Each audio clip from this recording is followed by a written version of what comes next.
Sarah followed the trail. Droplets of what she was certain was blood. Something small, she guessed. If it turned out to be somebody with a little cut or bloody nose walking slow, she'd be embarrassed, but that wasn't likely. The trail led into an upturned cardboard box at the end of the alley. There was half of a strange footprint, paw print really, on the flap of the cardboard that lay outside the box. She couldn't identify it. Not dog or cat or rat or raccoon or opossum. Sarah waited for a minute, listening for sounds of life from the box. She heard a small rustle in the box.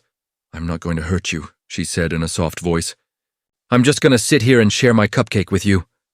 She found the least nasty spot on the ground near the box to sit with her back to it. It would stain her jeans, but they were washable and at worst, replaceable. Humming a soft lullaby, she pulled a small bite off the oversized cupcake and put it on the flap of the box. "I'll share with you since I can't eat one of these by myself," she sang. From the corner of her eye, she saw a furred hand reach out to snatch back the piece of cupcake. Maybe it was a raccoon with a deformed foot. She continued to hum and put another piece on the edge of the box. With each one, she put the piece closer to herself. When the little thing's legs weren't long enough to reach it, it stretched itself out of the box to grab the bite before retreating. Each time, the delay between grabbing and retreating grew in tiny increments. What she saw wasn't any animal she could identify. It looked a bit like a long-legged ferret, the color of an orange tabby cat, with a puffy tail and almost monkey-like hands. She held a piece of the cupcake out for the creature, hoping it wouldn't switch to biting and nip her fingers. Instead, the tiny hand grabbed it, and she could feel how it had opposable thumbs on both sides of its hand. One of the 3 fingers rested on her thumb before it took the piece. Sarah put a piece on her palm and laid her hand on the ground. The creature stepped up and grabbed her thumb with one of its hands, while the other took the proffered cake. Instead of backing off, it ate the piece with the needle-like teeth in its short snout, then held the empty hand open, palm up. 6 digits, 2 of them opposable, and a palm that reminded her of a toddler's hand, with none of the small lines that hands acquire over time. She set a piece of frosting on the outstretched hand. The creature was visibly frightened, but warming up to her. It stood on its hind legs and took a wobbly step toward her before stumbling. Sarah wasn't thinking about maintaining the calm at the moment her instincts took over. She caught the falling creature and scooped it into her lap. "Are you okay, little one?" Its fur was silken and softer than anything she'd felt. It was damp, despite the lack of rain for days. It stiffened for a moment.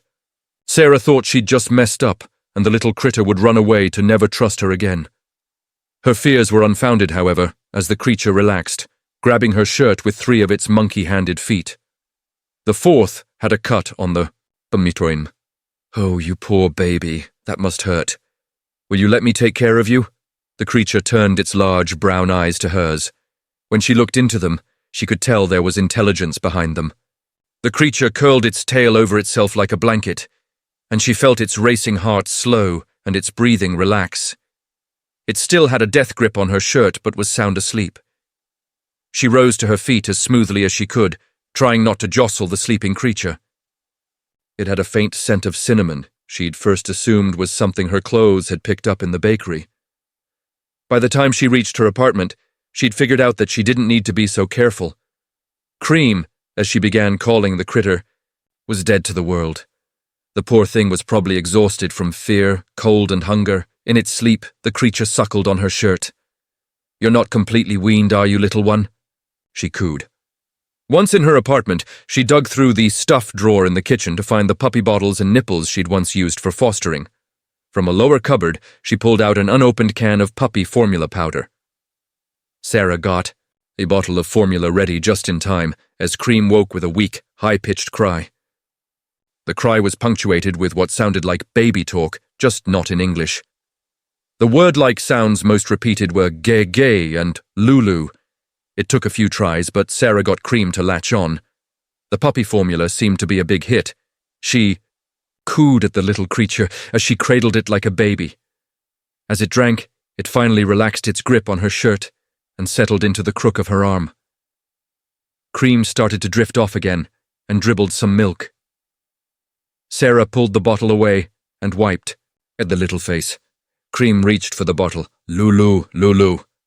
I'm sorry, Cream, I'm sorry, little guy. Sarah decided that the creature, whether female or male, was a little guy. Sarah's here. I'll take care of you. You're going to be okay. Cream grabbed Sarah's sleeve and babbled. Some, ending with, Sarah. Yes, Cream, I'm Sarah. She placed the smallest band-aid she had over the wound and gave it a little kiss. All done. Cream crawled up to grab Sarah's shirt again, laid its head on Sarah's chest and cried, Gege, Sarah. Sarah rocked the poor creature back to sleep. Rather than risking waking the sleeping Cream, she lay on her bed without undressing.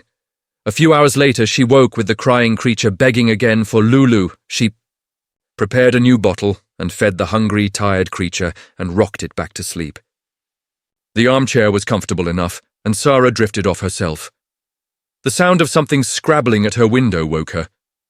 She turned on the lamp to see a larger version of Cream standing on the flower box outside the third-story window. It looked like an adult version of Cream, wearing a utility belt around a baggy jumpsuit, out of the back of which a tail at least 3 times fluffier than Cream's twitched. Cream woke and screamed out, Gege! Gege! Sarah! Gege! Sarah! Opened the window, and the creature stepped in. Despite the obvious terror in its eyes, the concern for the child was obvious as well. Oh, is Gege your mama? Sarah asked.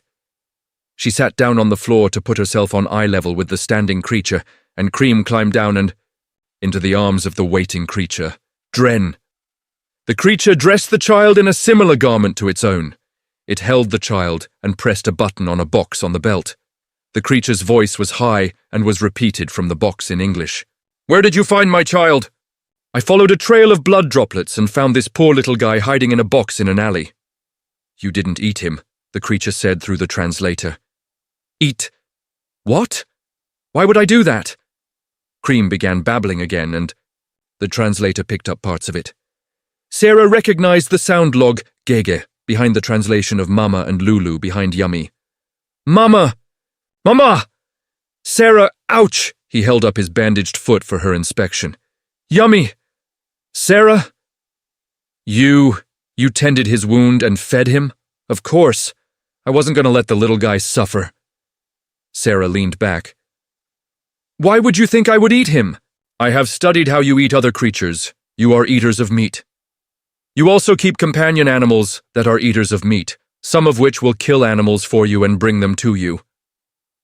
As she started to relax, Cream let go of her and returned to Sarah to sit in her lap. She stiffened for a moment, then relaxed again as Sarah cooed at the child. No one could eat you, she said. You're too cute. Besides, it's not like we just eat any meat.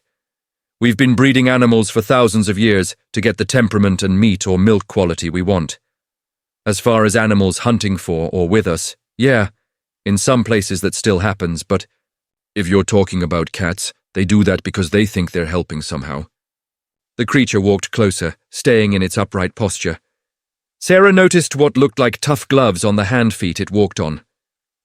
I am Rusna, and my boy is Dren. Nice to meet you, Rusna, and you, Dren. I'm Sarah, and I've been calling him Cream since he's the color of a creamsicle cat. Sarah stroked the top of Dren's head, and he snuggled for a few more seconds before rushing back to his mother. Would you like something to eat? Sarah asked. Or drink? Not meat, Rusna said, but yes, I am hungry and fond of the drink you call tea. Sarah made tea for both of them and brought it out with a package of cookies.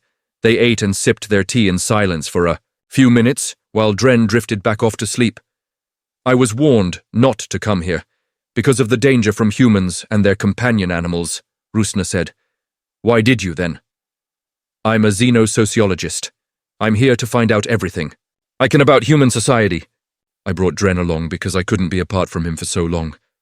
I had just given him a bath and turned to get a fresh towel and he ran off. Sarah chuckled. Sounds like your children aren't that different from our own. Where are you from? You can't see our star from here without a telescope, Rusna said, but it's toward the galactic center. Did you and Dren come alone? No, there are 34 on our expedition now. Her gaze dropped and she sniffed at Dren's head.